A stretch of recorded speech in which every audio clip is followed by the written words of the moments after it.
بسم اللہ الرحمن الرحیم رب اشرح لی صدری ویسر لی امری واحلل عقدۃ من لسانی یفقہوا قولی۔ السلام علیکم ورحمۃ اللہ وبرکاتہ۔ حدیث صحیح بخاری، حدیث نمبر 40۔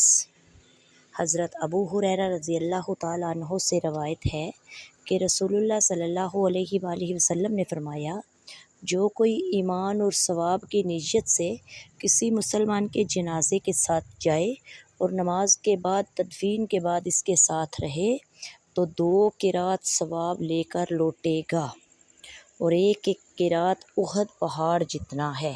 اور جو شخص صرف نماز جنازہ پڑھ کر لوٹ آئے تو وہ 1 قرات ثواب لے کر لوٹے گا۔ روح کے ساتھ اس حدیث کو عثمان مؤذن نے بھی روایت کیا ہے کہ ہم سے عوف نے بیان کیا، انہوں نے محمد بن سیرین سے سنا، انہوں نے ابو ہریرہ رضی اللہ تعالیٰ عنہ سے، انہوں نے نبی کریم صلی اللہ علیہ وآلہ وسلم سے روایت کی طرح۔ وما علینا الا البلاغ المبین۔ السلام علیکم ورحمۃ اللہ وبرکاتہ۔